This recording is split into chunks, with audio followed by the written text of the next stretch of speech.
poursuivons notre semaine dans le Puy-de-Dôme, à présent donc à Blanza, qui est une commune du nord de Clermont-Ferrand, dans l'agglomération, dans Clermont Communauté. Here we are, afraid of who you are, so scared of who you were. Here we are, so much more to see outside than staring at each other's pride. Here we are, something rise and fall. We thought we never lost control. Here we are, something rise and fall. We thought we never lost control. Here we are.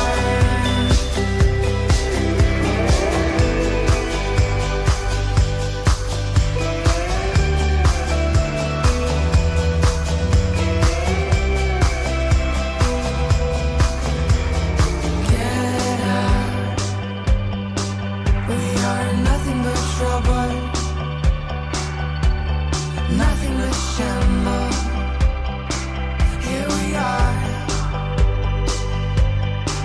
instead of staying in this boat, let's have a bloody roll. Here we are. It's unfair to love someone who wants to beat you down so much. Here we are, something rise and fall. We thought we never lost control. Here we are, something rise and fall. We thought we never lost control. Here we are.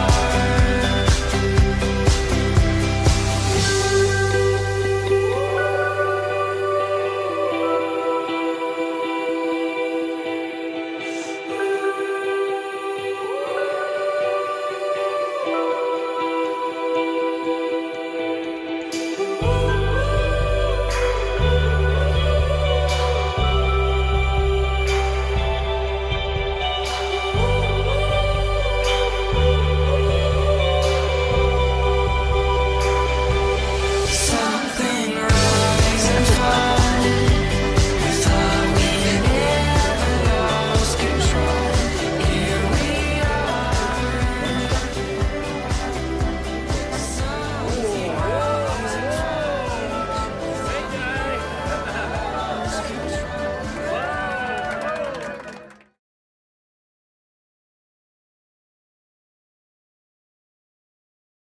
Seulement 4 voix se sont élevées contre.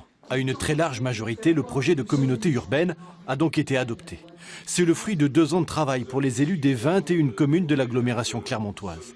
Ce projet, il intègre de nouvelles compétences à cette intercommunalité, celles qui étaient d'ailleurs jusque-là dévolues aux communes membres.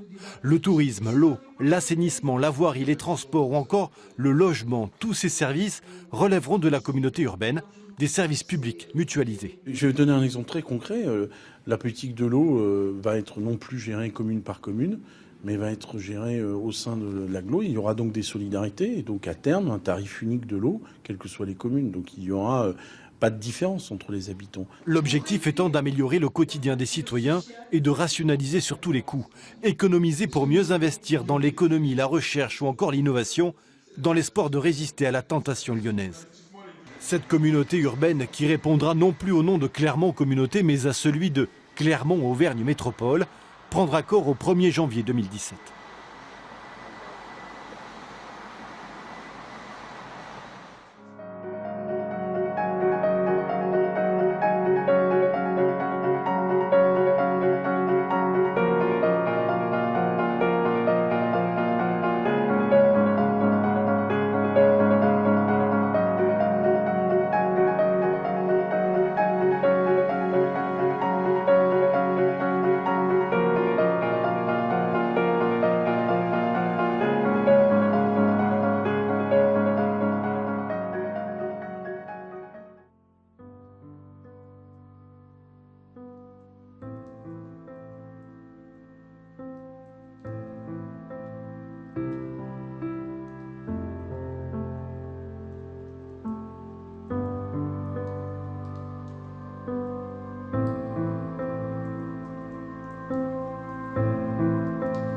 Le projet, ça consistait donc à agrandir le groupe scolaire, mais surtout à relier les deux écoles, donc l'école élémentaire et l'école maternelle, et donc à cette occasion-là de créer un centre de loisirs.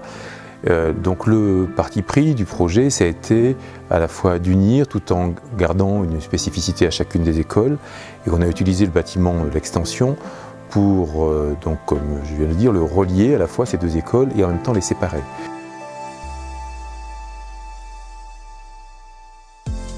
Les principaux travaux donc, ont consisté à une restructuration aussi des bâtiments existants sur les zones de sanitaire, et aussi des rénovations thermiques, des isolations par l'extérieur, emplacement de menuiserie.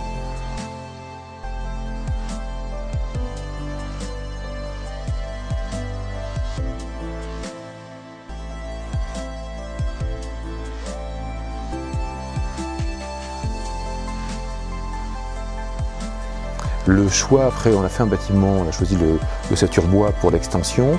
C'était dans un souhait de limiter les nuisances sur le chantier. Donc, il y a quand même eu du béton, il y a quand même eu bien sûr des nuisances, mais le temps de la construction bois, lui, a été peu impactant pour la vie de l'école.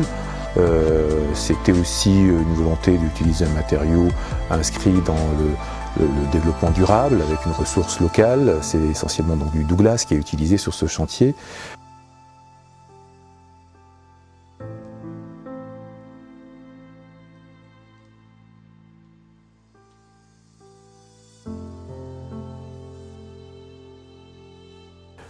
Alors on a rencontré un certain nombre de difficultés sur ce projet. D'abord la difficulté d'organisation du plan, et c'était complexe, bien que cette parcelle était grande, on avait des grandes cours, donc on avait la possibilité de mettre ces extensions, mais bien sûr des habitudes sont prises.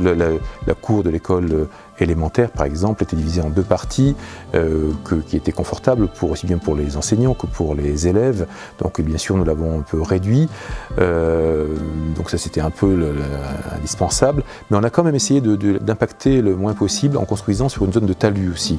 Je ne sais pas si tout le monde a la mémoire des locaux du terrain tel qu'il était fait avant, mais on avait toute une zone non exploitée de talus enherbés à l'arrière de l'école maternelle.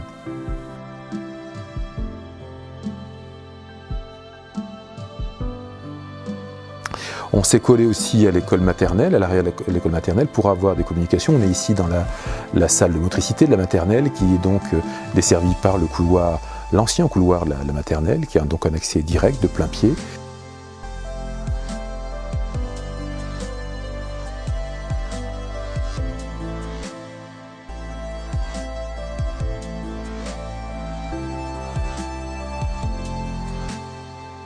On va avoir à terme une autre extension qui n'est pas encore réalisée, qui va se réaliser cette année, pour l'extension d'un restaurant qui sera du côté maternel, mais avec un accès depuis ces parties communes articulant les trois écoles.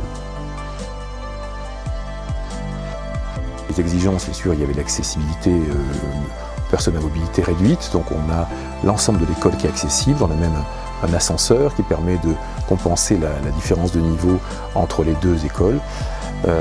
Voilà, donc ça c'était dans les difficultés, donc il y avait faire le chantier bien sûr en maintenant le site, ce qui est toujours plus délicat pour la sécurité, pour le temps de chantier. On a eu une grosse difficulté aussi majeure, on va dire, à l'état actuel du chantier, c'est le dépôt de bilan d'une entreprise qui a complètement bouleversé notre organisation de chantier et qui a prolongé ce temps au-delà de ce qui était prévu. C'est pour cela qu'actuellement on observe un retard et que la livraison complète de l'établissement sera en quelque sorte pour la rentrée 2017. Alors on a équipé, c'est un choix qui a été fait à la demande de la municipalité, d'équiper l'école de panneaux photovoltaïques.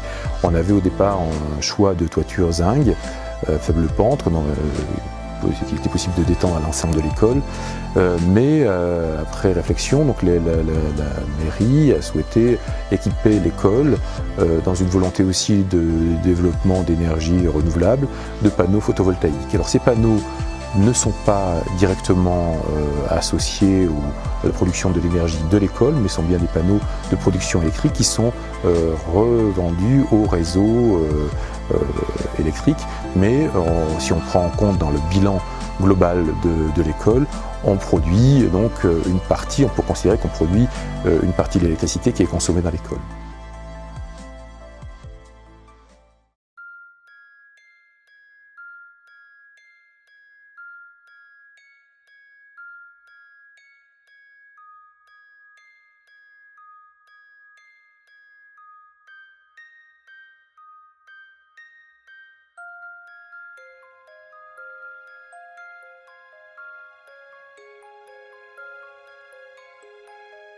La résidence de Logidome comporte 30 logements répartis sur 4 petits bâtiments et ces 30 logements seront proposés à la location.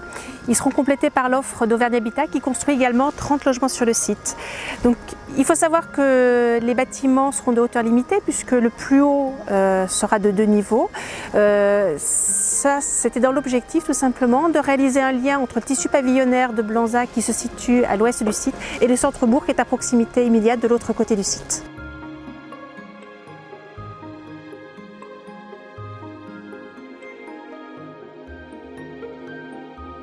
Alors Logidome et Auvergne Habitat travaillent concomitamment sur ce projet pour répondre à une volonté de la municipalité de Blanza qui souhaitait que sur cet ensemble de 60 logements, on retrouve 2 identités architecturales distinctes mais qui pour autant se répondent parfaitement. C'est pour ça qu'on a fait le choix avec Auvergne Habitat de travailler ensemble dès le début du projet et notamment de recruter le même architecte, pour l'occurrence Sycomore Architectes.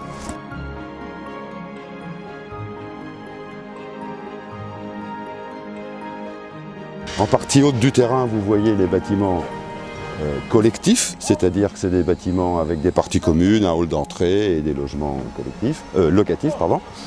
Donc ceux-ci sont situés en partie haute du terrain et en partie basse du terrain, on a réparti tous les logements individuels, c'est-à-dire c'est des logements qui sont comme des maisons individuelles.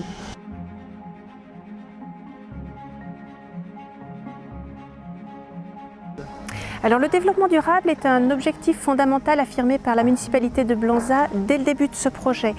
La municipalité a d'ailleurs fait établir plusieurs études d'urbanisme poussées en amont du projet de conception pour pouvoir conduire une politique d'habitat et d'urbanisme durable. Donc aujourd'hui, ce développement durable, on le retrouve décliné sur plusieurs axes au sein du projet. Donc tout d'abord, on a le thème de l'insertion paysagère. Donc on a un projet aujourd'hui de hauteur limitée puisque les bâtiments les plus hauts sont de 2 niveaux. Mais on a également un projet qui intègre de grands espaces végétalisés de qualité, avec notamment par exemple la présence d'un verger qui nous permet de retrouver un usage qui existait préalablement sur le site. On retrouvera de grandes pelouses également accessibles aux habitants. Dans les bâtiments collectifs, ce sont des logements qui sont de plein pied.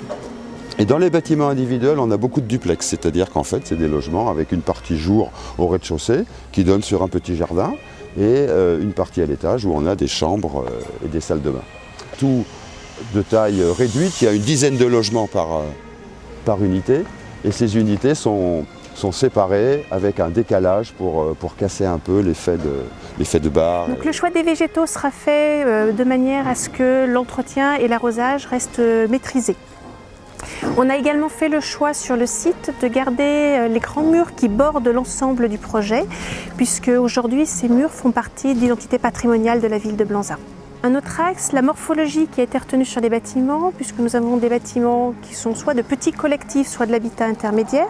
Donc cette forme d'habitat nous permet de maîtriser l'étalement urbain, mais également de limiter l'imperméabilisation des sols.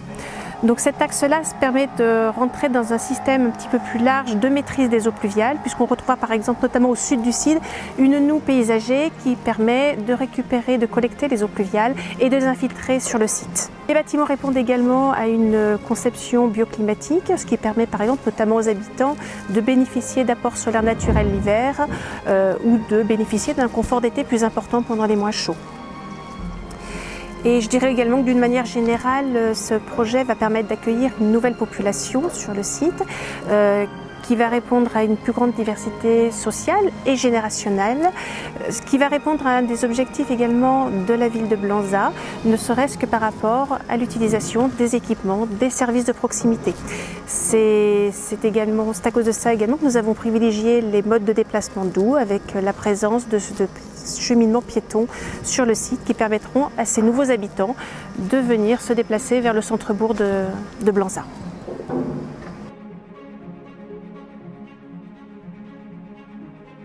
Le chantier a démarré au début de l'année 2016, il se roule pour l'instant très bien. Donc ça nous permet d'envisager toujours la même date de livraison pour arriver vers une mise en location des bâtiments au deuxième trimestre 2018.